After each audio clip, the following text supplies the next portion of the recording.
All India Radio presents Morning News.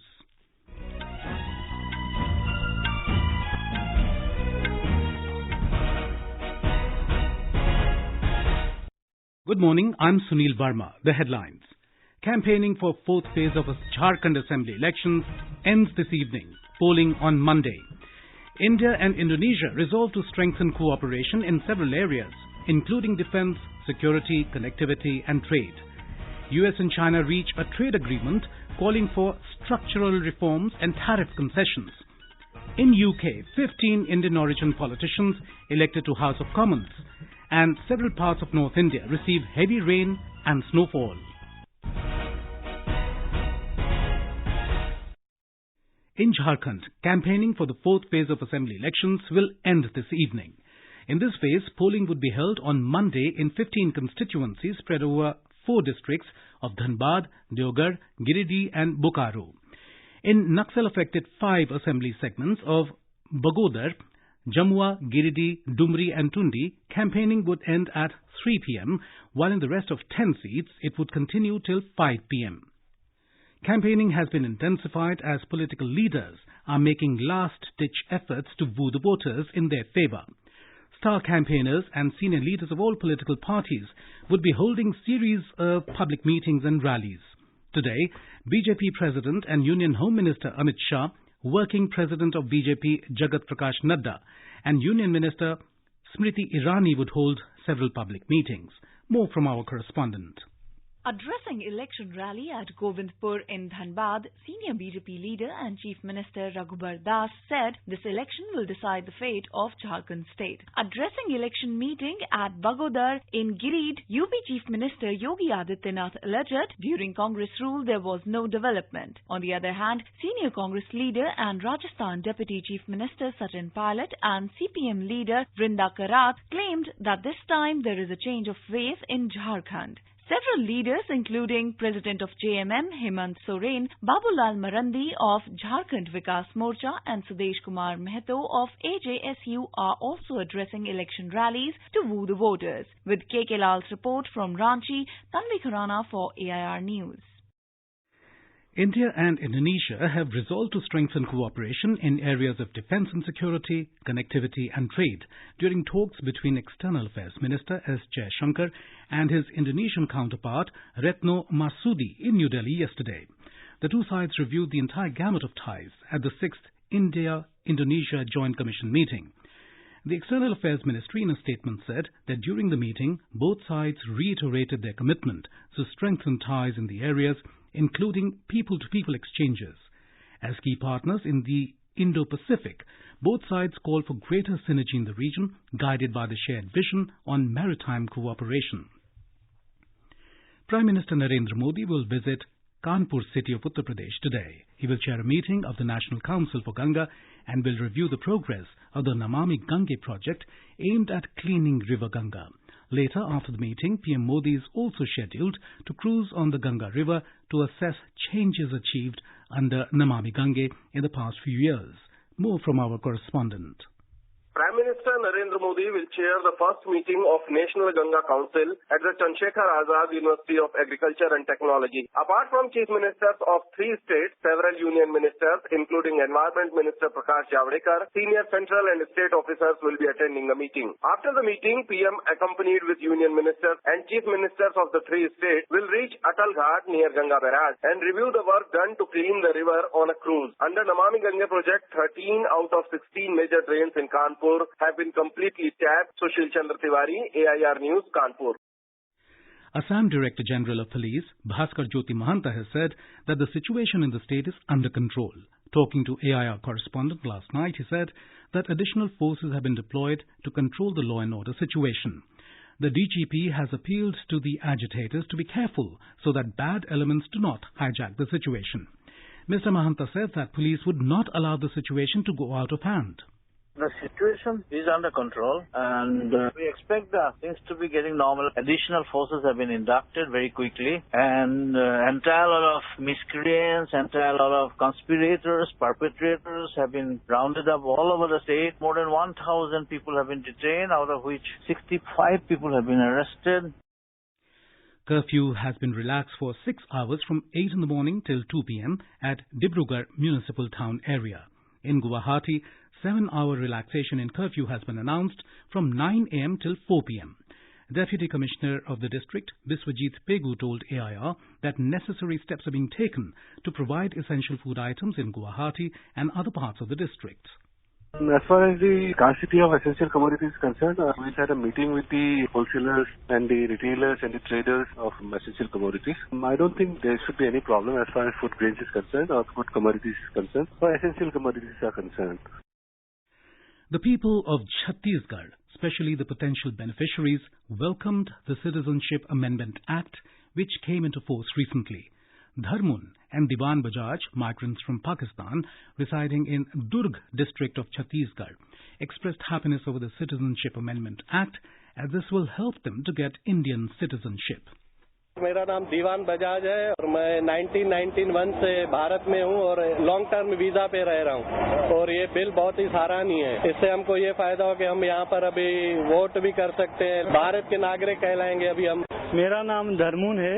2008 में नागरिकता के लिए अप्लाई किया था। अभी इस बिल से हमको क्या नागरिकता जल्दी मिल जाएगी। इससे हमको बहुत सारे फायदे हैं, जैसे हम अपने आप को एक भारतीय कहला सकते हैं, लाइसेंस बना सकते हैं, प्रॉपर्टी खरीद सकते हैं। The Andhra Pradesh government has decided to bring new laws to protect women and children. The state cabinet, headed by Chief Minister Y.S. Jagan Mohan Reddy, has approved to enact the new law, Andhra Pradesh Disha Act, Andhra Pradesh Criminal Law Amendment Act 2019, and Andhra Pradesh Special Court for Specified Offences Against Women and Children Act 2019. Our correspondent reports that draft Disha Act provides for harsher punishments, including death sentence to those guilty of heinous crimes against women. The Act would cover sexual offences against women and children, acid attacks and harassment of women. It also provides for completion of judgment process in 21 working days. This is All India Radio giving you the news. For quick news updates round the clock, follow us on our Twitter handle @AIR News Alerts. The US and China have announced the Phase 1 trade agreement, bringing a big breakthrough after over 18-month-long bruising trade war between the world's two largest economies, threatening to roil the global economy. The Phase 1 of the deal requires structural reforms and other changes to China's economic and trade regime in the areas of intellectual property, technology transfer, agriculture, financial services, and currency and foreign exchange. The deal says if China breaks any part of the agreement, the Trump administration has the ability to re-implement tariffs. U.S. negotiators are offering to significantly reduce existing tariffs on Chinese imports worth about $360 billion. In return, China has promised to buy large quantities of U.S. soybeans, poultry, and other agricultural products. In the United Kingdom, 15 Indian origin politicians have entered the House of Commons in the historic general election held on Thursday. Prime Minister Boris Johnson's Conservative Party registered a thumping majority. Indian origin candidates across both the ruling Conservative and opposition Labour parties registered equally strong results of 7 wins each. Around a dozen MPs retained their seats along with some new faces, making the number of the UK's lower house to 15. The former UK Home Secretary, Preeti Patel, is likely to remain in Johnson's top team in the new cabinet after her comfortable win. Gagan Mohindra and Claire Coutinho, who won for the Conservative Party, Navendra Mishra for Labour, and Munira Wilson for the Liberal Democrats are among the first-timers. Among other winners are former International Development Minister Alok Sharma, Shailesh Vara, Goan origin Suella Braverman, Tanmanjeet Singh Desi, Preet Kaur Gill and Virendra Sharma. The far-right Brexit Party, which had fielded a number of Indian origin candidates, failed to make a dent in the election, which marked the biggest win for the Conservatives since 1980s. Back home, the Coal Ministry has said that it is considering allotment of 6 coal mines that have been marked for end users like power, iron and steel, and sale of coal. In a release, the ministry said that applications were received in the case of 6 out of 15 coal mines for which it had initiated the auction process. It said on the basis of evaluation of applications received in the allotment process, mines are under consideration for allotment. The mines will add over 5 million tons coal per annum to the country's coal output, besides reducing dependence of industries on imported coal. A special court in Mumbai has refused to cancel a non-bailable warrant issued against fugitive diamond merchant Mehul Choksi, a key accused in the alleged Punjab National Bank PNB scam. Choksi had moved the court in June last year, seeking cancellation of the warrant which the court issued for not responding to the summons and participate in the probe. Last week, the court had rejected a similar plea by Choksi in the PNB scam case registered by the ED under the Prevention of Money Laundering Act. Choksi and his nephew, Nirav Modi, in connivance with some bank officials, allegedly duped PNB of 14,000 crore rupees by obtaining letters of understanding fraudulently. The Maharashtra Anti-Terrorism Squad has arrested another member of the banned Students' Islamic Movement of India (SIMI) from Delhi in a 2006 case. Ijaz Akram Sheikh and Ilyas Akram Sheikh, who are brothers, were wanted in the case, which was registered following a raid in the Mira Road area of Thane district 13 years ago. They were allegedly associated with Ehsham Siddiqui, a convict in the 2006 Mumbai train blasts case. Ijaz was arrested from Burhanpur in Madhya Pradesh on Thursday. His questioning led to Ilyas's arrest from Delhi. Both are being taken to Mumbai for further probe. Siddiqui was the main accused in the July 11, 2006 serial train blasts in Mumbai, which killed 188 people. He was sentenced to death in the case. Several parts of northern India received heavy rain and snowfall.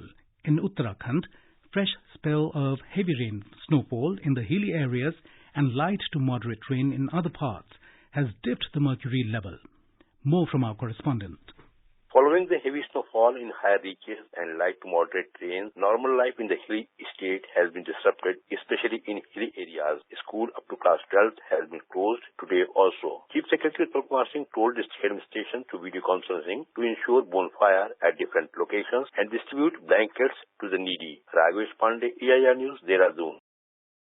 Fresh snowfall across Kashmir Valley yesterday disrupted air traffic at the Srinagar airport, while the Srinagar-Jammu highway remained closed for vehicular movement.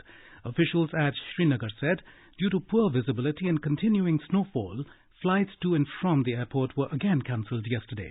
Officials said the Srinagar-Leh highway and Mughal Road in South Kashmir Shopian district connecting Rajouri and Poonch districts in Jammu province also remained closed for vehicular traffic. The national capital yesterday recorded its highest 24-hour rainfall in December in the last 22 years, which led to a dip in day temperature. And now for an overview of today's newspapers, it's over to Anuja Kumar. Thank you, Sunil. Unrest in some parts of the country over citizenship law is the top story in most dailies today. Opposition grows, protests in Delhi, Bengal, Aligarh is the headline in the Tribune. The Indian Express sums it up in its headline as CAB's diplomatic echo, Washington and Dhaka flag worry, Japan PM visit called off. Rahul's remarks on rape cases stir heated exchange, headlines Hindustan Times, elaborating that the BJP members of parliament have sought an apology from him on the last day of the current winter session.